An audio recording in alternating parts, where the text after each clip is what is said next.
इस स्कूल में 2 टीचर्स थीं, जिसमें एक का नाम ममता था। ममता अच्छा पढ़ाती थीं। ममता टीचर स्कूल के बच्चों की फेवरेट टीचर थीं। वहीं दूसरी तरफ प्रियंका मैडम को कोई स्टूडेंट पसंद नहीं करता था, क्योंकि वो बच्चों के साथ अच्छा व्यवहार नहीं करती थीं। तुमने अपना होमवर्क पूरा क्यों नहीं किया अंजलि? वो टीचर, कल मुझे वक्त नहीं मिला था। कल माँ की तबीयत खराब हो गई थी, इसलिए सारा वक्त उनकी देखभाल में और घर के बाकी कामों में बीत गया। मुझसे झूठ बोलोगी तुम? इतनी हिम्मत? नहीं टीचर, मैं सच बोल रही हूँ।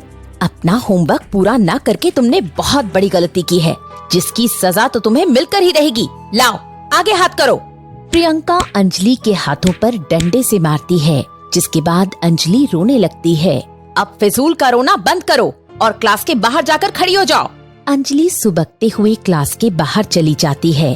फिर थोड़ी देर बाद ममता टीचर क्लास में बच्चों को पढ़ाने आती है। सारे बच्चे मुझे कल का होमवर्क दिखाओ।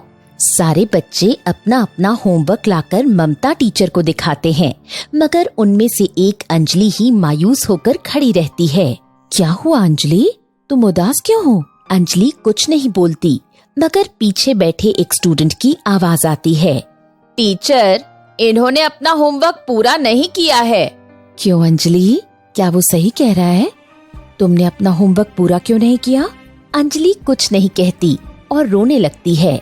उसे लगता है टीचर से उसे फिर से मार पड़ेगी। तभी क्लास का दूसरा स्टूडेंट ममता टीचर को सारी बात बता देता है। बस इतनी सी बात पर तुम रो रही हो अंजलि? कोई बात नहीं अगर तुमने होमवर्क नहीं किया है तो। मुझे ये जानकर खुशी हुई कि जब तुम्हारी माँ को तुम्हारी जरूरत थी तो तुमने अपनी माँ की देखभाल की और उनका ख्याल रखा। चलो सारे बच्चे अंजलि के इस अच्छे काम के लिए तालियां बजाओ। सभी बच्चे तालियां बजाते हैं, जिसके बाद अंजलि चुप हो जाती है। मगर टीचर, मेरा होमवर्क? कोई बात नहीं, उसे तुम कल पूरा करके मुझे दिखा देना। मुझे तुम पर पूरा भरोसा है अंजलि। तुम एक अच्छी स्टूडेंट हो, इसलिए अब चलो मन लगाकर पढ़ाई करो, ठीक है? जी टीचर। इसके बाद ममता बच्चों को पढ़ाकर चली जाती है और उनके क्लास से जाने के बाद सब बच्चे ममता टीचर की तारीफ करने लगते हैं। टीचर्स डे वाले दिन सभी बच्चे आज के दिन बहुत खुश थे और वो अपनी पसंदीदा टीचर के लिए गिफ्ट लेकर आए थे। और जब ममता टीचर क्लास में बच्चों को पढ़ाने आती है, तभी सभी बच्चे एक साथ बोलते हैं, happy teachers day teacher. Thank you बच्चों। ये फूल, चॉकलेट, पेन और ये सारे गिफ्ट हम सब की तरफ से आपके लिए हैं टीचर। इतने सारे गिफ्ट्स, इनकी क्या जरूरत थी बच्चों? आज टीचर्स डे है ना, तो हम ये सब अपनी पसंदीदा टीचर के लिए लेकर आए हैं। थैंक यू बच्चों। तो फिर अब पढ़ाई शुरू करें? जी टीचर। इसके बाद ममता बच्चों को पढ़ाकर वहाँ से चली जाती है। अरे ममता मैडम, आपके पास आज इतने सारे गिफ्ट्स कहाँ से आए? आज आपका जन्मदिन है? अरे नहीं प्रियंका मैडम, आज टीचर्स डे है ना, तो ये सब गिफ्ट्स मुझे इन बच्चों ने प्यार से दिए हैं। अच्छा, इसका मतलब आज मुझे भी गिफ्ट मिलने वाले हैं, क्योंकि मैं भी तो इनकी टीचर हूँ। हाँ मैडम, बिल्कुल ऐसा हो सकता है। तो फिर मैं क्लास में जाती हूँ और आपसे बाद में मिलती हूँ। इसके बाद प्रियंका क्लास में आती है, लेकिन कोई बच्चा उत्साहित नजर नहीं आता। यहाँ तक कि कोई बच्चा प्रियंका को हैप्पी टीचर्स डे विश भी नहीं करता है। तुम बच्चों को याद नहीं आज क्या है? क्या है टीचर? आज टीचर्स डे है, तो अपनी टीचर को विश नहीं करोगे तुम सब? तभी क्लास के सभी बच्चे साथ में बोलते हैं, happy teachers day. Thank you. और आज अपनी प्रियंका टीचर के लिए कोई कुछ लेकर नहीं आया? ये बात सुनकर हर तरफ सन्नाटा छा जाता है, क्योंकि सभी बच्चे सिर्फ अपनी प्यारी ममता टीचर के लिए ही गिफ्ट्स लेकर आए थे। इस सन्नाटे से प्रियंका समझ जाती है कि कोई उसके लिए कुछ नहीं लाया है और वो बात बदल कर कहती है, सभी बच्चे अपनी किताबें निकालो और पढ़ना शुरू करो। क्या हुआ सुमित, तुम क्यों ऐसे बैठे हो? टीचर, वो मैं आज किताब लाना भूल गया। क्या? किताब घर पर छोड़ाए? तो स्कूल क्या करने आए हो? अपना हाथ आगे करो। तभी प्रियंका सुमित को डंडे से खूब मारती है और वो रोने लगता है। इस सजा के बाद अब तुम कभी किताब लाना नहीं भूलोगे। जाओ, अब क्लास के बाहर मुर्गा बनकर खड़े हो जाओ। सुमित क्लास के बाहर चला जाता है और उसकी हालत देखकर सभी बच्चों के पसीने छूट जाते हैं। अपनी क्लास पूरी करके प्रियंका वापस जाती है। तभी एक बार फिर रास्ते में उसे ममता टीचर मिलती है। आपको आज तोहफे में क्या क्या मिला मैडम? मैं जरा जल्दी में हूँ, आपसे बाद में बात करती हूँ। ऐसा कहकर प्रियंका वहाँ से चली जाती है, क्योंकि आज उसे बच्चों ने कोई तोहफा नहीं दिया, जिस वजह से उसका मूड खराब हो चुका था। अगले दिन क्लास में, क्या ये सवाल जो मैंने बोर्ड पर अभी समझाया है सबको समझ आ गया? कोई जवाब नहीं आता है। बोलो बच्चों, डरने की जरूरत नहीं है। अगर नहीं समझ आया है तो कोई बात नहीं है, मैं दोबारा से समझा दूंगी। मुझे समझ नहीं आया टीचर, एक बार और समझा दीजिए प्लीज। ठीक है, फिर से समझा देती हूँ। ममता एक बार फिर बच्चों को सवाल समझाती है। अब समझ गए तुम दोनों और बाकी क्लास भी? जी टीचर। जी टीचर। तुम सभी मेरी बात ध्यान से सुनो। अगर कभी कोई सवाल समझ में नहीं आए तो बिना डरे अपनी टीचर से पूछ लिया करो। इसमें हिचकिचाने की कोई बात नहीं है। लेकिन अगर नहीं पूछोगे तो वो सवाल कैसे सीखोगे और फिर कैसे आगे बढ़ोगे? ठीक है? ठीक है टीचर। तभी क्लास में प्रियंका आती है। सुनिए ममता मैडम, प्रिंसिपल सर आपको ऑफिस में बुला रहे हैं। क्या सिर्फ मुझे बुला रहे हैं? मगर क्यों? नहीं नहीं, सिर्फ आपको नहीं, मुझे भी बुलाया है। शायद उन्हें कोई जरूरी बात करनी है। ठीक है, चलते हैं फिर। इसके बाद प्रियंका और ममता प्रिंसिपल सर के ऑफिस में जाते हैं। जी सर, बताइए क्या बात है? मुझे आपके खिलाफ एक शिकायत मिली है। क्या शिकायत? कैसी शिकायत? मैंने सुना है बच्चों को बिल्कुल अच्छा नहीं पढ़ाती हैं और तो और बच्चों से गिफ्ट मंगवाती हैं। नहीं सर, ये गलत है। ऐसा कुछ नहीं है। वो तो सिर्फ एक बार बच्चे टीचर्स डे पर खुद ही अपनी इच्छा से मेरे लिए गिफ्ट्स ले आए थे। लेकिन मेरे लिए तो नहीं लाए थे, तो हम कैसे मान लें कि वो सब गिफ्ट आपने नहीं मंगवाए थे? बच्चे तो मासूम होते हैं। अगर टीचर्स डे पर उन्हें गिफ्ट देने होते तो वो अपनी दोनों टीचर को देते, सिर्फ तुम्हें नहीं देते। प्रियंका की ये बात सुनकर ममता समझ गई कि प्रिंसिपल से उसकी ये झूठी शिकायत प्रियंका ने ही की है। सर, मुझे लगता है कि स्कूल और बच्चों के भले के लिए आपको ममता को स्कूल से निकाल देना चाहिए। नहीं नहीं सर, प्लीज ऐसा नहीं कीजिए। मेरी कोई गलती नहीं है। मुझे बच्चों को पढ़ाना अच्छा लगता है। ये काम मुझसे मत छीनिए और आगे से आपको मेरी तरफ से कोई शिकायत नहीं मिलेगी। अब आप दोनों टीचर यहाँ से वापस क्लास में जा सकती हैं। ममता उदास होकर वहाँ से चली जाती है और प्रियंका बच्चों को पढ़ाने के लिए क्लास में आती है। चलो सब बच्चे अपनी नोटबुक खोलो और सवाल करो। थोड़ी देर बाद, टीचर, ये सवाल समझ नहीं आ रहा। और टीचर, ये 5वें नंबर का सवाल कैसे होगा? दिमाग में भूसा भरा है क्या तुम सबके? ये जरा सा सवाल तुमसे नहीं हो रहा है? पिछले हफ्ते बताया था, इतनी जल्दी भूल गए? एक बार फिर से समझा दीजिए टीचर। तुम्हारी हिम्मत कैसे हुई मुझसे दोबारा वही सवाल पूछने की? जिसे भी ये सवाल नहीं आता आज उन सब की पिटाई होगी। जब तक तुम लोगों की पिटाई ना हो तब तक तुम्हें कुछ समझ नहीं आता है, क्यों? इसके बाद प्रियंका एक एक करके सभी स्टूडेंट्स को डंडे से मारती है। तभी अचानक क्लास में प्रिंसिपल सर आ जाते हैं। ये क्या चल रहा है यहाँ? प्रियंका घबरा जाती है और कहती है, कुछ नहीं सर। ये कौन सा तरीका बच्चों को पढ़ाने का? तुम तो इनके साथ जानवरों से भी बुरा बर्ताव कर रही हो। मगर सर, बच्चे ही शैतानी कर रहे थे। बच्चे कोई शैतानी नहीं कर रहे थे, वो सिर्फ तुमसे सवाल पूछ रहे थे और टीचर का ये फर्ज है कि वो अपने विद्यार्थियों को अच्छे से सब सिखाए। अभी जब मैं यहाँ से गुजर रहा था तो तुम्हारी सारी हरकत मैंने बाहर खिड़की से पहले ही देख ली। अब झूठ बोलने की कोशिश मत करो प्रियंका। Sorry sir. अब सॉरी से कुछ नहीं होगा। वो तो अच्छा हुआ कि वक्त रहते मुझे तुम्हारी असलियत का पता चल गया। इस स्कूल से ममता मैडम को नहीं बल्कि तुम्हें बाहर निकालना चाहिए था। नहीं सर, नहीं। कल से तुम स्कूल नहीं आओगी। इस तरह प्रियंका को स्कूल से निकाल दिया जाता है और उसकी जगह एक नई टीचर को रख लिया जाता है, जो प्रियंका से लाख गुना बेहतर होती है। और फिर बच्चे भी खुशी खुशी मन लगाकर पढ़ाई करते हैं।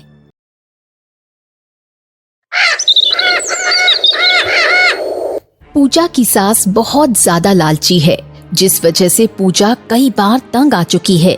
पूजा अमीर घर से है, इसलिए उसकी सास पूजा के मायके से आए दिन कुछ न कुछ मंगवाती रहती है। और एक बार फिर पूजा की सास उसके मायके वालों से कुछ नई डिमांड कर रही है। पूजा, बहू क्या कर रही हो? कुछ नहीं माँ जी, बस शाम के खाने की तैयारी कर रही हूँ।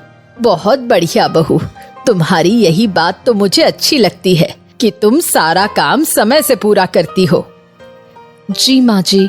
मैं क्या कह रही थी पूजा, तुम्हें नहीं लगता कि आजकल गर्मी कुछ ज्यादा ही बढ़ गई है? हाँ माँ जी, गर्मी तो बहुत हो रही है।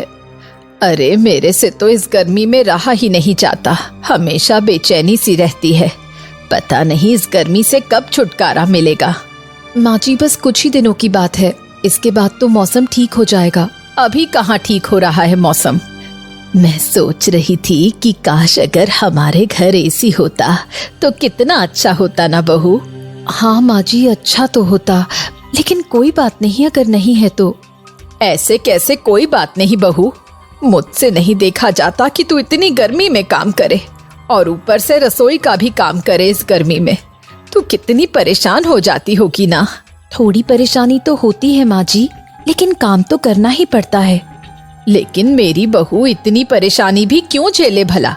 ऐसा कर, अपने घर पर बात कर और अपने माता पिता से बोल के एक एसी भिजवा दे, जिससे इन गर्मियों में तुझे आराम मिलेगा। नहीं माँ जी ठीक है, मैं ऐसे ही रह लूंगी। मैं तो तेरे भले के लिए ही बोल रही हूँ। मुझे कौन सा अपने कमरे में खुद के लिए एसी लगवाना है? जो एसी तेरे घर वाले देंगे उसे हम लिविंग रूम में लगवा लेंगे, जहाँ तू आराम से बैठकर एसी की हवा ले सकती है। लेकिन माँ जी। बस अब ज्यादा नखरे मत दिखा, इतना तो तेरे माता पिता तेरे लिए कर ही सकते हैं। ठीक है, मैं घर पर बात करके देखती हूँ माँ जी। हाँ ठीक है, जल्दी ही बात कर लेना और उनसे कहना गर्मी बहुत हो रही है, तो जितना जल्दी हो सके घर पर एसी पहुँचा दें। ठीक है माँ जी। अब तो मैं मस्त एसी की ठंडी ठंडी हवा खाऊंगी आराम से। कुछ कह रही हैं आप माँ जी? नहीं नहीं कुछ नहीं, चल फिर अब अपने काम पर ध्यान दे, मैं भी चलती हूँ। ठीक है। इसके बाद सास वहाँ से चली जाती है। कुछ दिनों बाद पूजा के घर से नया एसी आ जाता है, जिसे देखकर उसकी सास खुश हो जाती है। अरे वाह वाह वाह, आ गया मेरा एसी। ये तो काफी अच्छी कंपनी का लगता है बहू। जी माँ जी, ये एसी टॉप कंपनी का है। फिर तो बहुत बढ़िया है, लंबे समय तक चलेगा। अनुज को बोलकर इसे लिविंग रूम में लगवा देना। ठीक है माँ जी। कुछ दिन बाद एसी लग जाता है, लेकिन उस एसी में पूजा बैठे या ना बैठे, मगर उसकी सास पूरे दिन वहीं बैठी रहती है। एसी आए हुए ज्यादा दिन नहीं बीतते कि पूजा की सास पूजा के पास एक और नई डिमांड लेकर पहुंच जाती है। बहू, लग रहा है हमारा टीवी खराब हो गया है। नहीं तो माँ जी। अरे देख तो, इसके कलर ठीक से नहीं आ रहे हैं, बहुत पुराना भी हो गया है। इसे देखने में अब बिल्कुल मजा नहीं आता। कोई बात नहीं माँ जी, आप ऐसा कीजिए, मेरे रूम में जो टीवी लगा हुआ है आप वो देख लीजिए। तेरे कमरे में टीवी देखूंगी, ये अच्छा नहीं लगता। तू भी बेकार ही परेशान होगी। नहीं नहीं माँ जी, मुझे कोई परेशानी नहीं होगी। लेकिन मुझे तो होगी ना, बहू के कमरे में टीवी देखने से। तो ऐसा करते हैं, यही टीवी ठीक करा लेते हैं। अब इस पुराने टीवी को क्या ठीक कराना बहू, इसकी जगह अब नया टीवी ले लेते हैं। ठीक है माँ जी, आप कह रही हैं तो नया टीवी ही ले लेते हैं। मगर बहू, नया टीवी लेंगे कैसे? एक तो पहले से ही घर में इतनी तंगी चल रही है, ऊपर से अनुज की कमाई भी बहुत कम है। नहीं माँ जी, उनकी सैलरी तो ठीक ठाक है। लेकिन अपने बेटे से टीवी के लिए पैसे लूंगी तो अच्छा थोड़ी लगेगा बहू। तो आप क्या चाहती हैं? मैं तो ये कह रही थी कि तेरे मायके वालों ने जिस कंपनी का एसी भिजवाया है, उसी कंपनी का एक एलईडी टीवी भी भिजवा दें। उनके लिए ये कौन सी बड़ी बात है। लेकिन माँ जी, मेरे माता पिता पहले ही बहुत सामान दे चुके हैं, शादी से अब तक देते ही आ रहे हैं। ऐसे बार बार लेना मुझे अच्छा नहीं लगता। तो क्या हुआ बहू, ये तो उनका फर्ज है, इसमें बुरा मानने वाली क्या बात है? फिर भी माँ जी, एक बार उनसे इस बारे में बात तो करके देख। लेकिन माँ जी, अपनी सास के लिए इतना नहीं करेगी बहू। ठीक है माँ जी, लेकिन ये आखिरी बार है। हाँ ठीक है, आखिरी बार है। वैसे भी हम कौन सा बार बार कुछ मांग रहे हैं। कुछ दिनों बाद पूजा के घर से एक LED टीवी भी आ जाता है, जो कि उसकी सास के लिए ही लिविंग रूम में सेट हो जाता है। अरे वाह, ये हुई ना बात। इस टीवी में मजा आएगा पिक्चर देखने का। बहू, टीवी तो बहुत बढ़िया भेजा है तेरे मायके वालों ने। जी माँ जी। पूजा की सास अब मजे से AC में बैठकर टीवी देखती है और पूजा सारा दिन घर का काम करती रहती है। इसी तरह कुछ दिन बीत जाते हैं। माँ जी, मुझे आपसे कुछ बात करनी है। हाँ कहो बहू, क्या बात है? वो माँ जी, मैं कुछ दिन अपने मायके जाना चाहती हूँ। तुझे मायके क्यों जाना है बहू? वो माँ जी, मुझे अपने परिवार की याद आ रही है और मेरे भाई का जन्मदिन भी है। इसलिए मैं सोच रही थी कि मायके चली जाऊं। तो क्या मैं जा सकती हूँ माँ जी? चल ठीक है, चली जा, मगर जल्दी आना। ठीक है माँ जी, मैं जल्दी ही वापस आ जाऊंगी। अच्छा सुन, वहाँ से आते वक्त कुछ लेकर आना। हमारे यहाँ बहू कभी मायके से ससुराल खाली हाथ नहीं आती है। लेकिन अब क्या लाना है माँ जी? अरे कुछ ज्यादा नहीं, बस कपड़े, फल और मिठाई जैसी चीजें आएंगी बहू। इससे ज्यादा भारी बात थोड़ी है। हमेशा कुछ ना कुछ मांगती रहती हैं। पता नहीं इनका लालच कब खत्म होगा। कुछ कह रही हो बहू?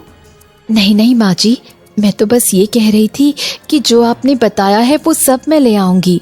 ठीक है फिर बहू। पूजा अपने मायके जाने की तैयारी करती है और अपने मायके में कुछ दिन रहकर लौट आती है। आ गई मेरी बहू, और क्या क्या ले आई अपने मायके से?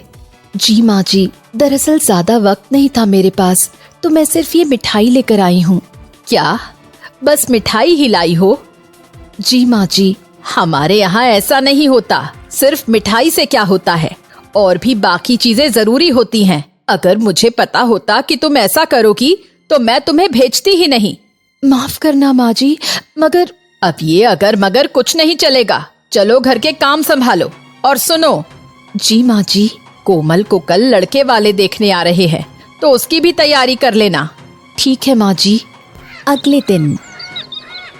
माँ, लड़के वाले कब तक आ रहे? आने वाले होंगे बस। और माँ, कोमल तैयार है? हाँ, कोमल तो कब से तैयार बैठी है। इतने में कोमल की माँ के पास लड़के वालों का फोन आता है और उनकी लड़के वालों के साथ काफी गंभीर बात होती है। नहीं करनी हमें आपके यहाँ शादी, मैं फोन रखती हूँ। क्या हुआ माँ, आप इतने गुस्से में किससे बात कर रही थी? लड़के वालों का ही फोन था।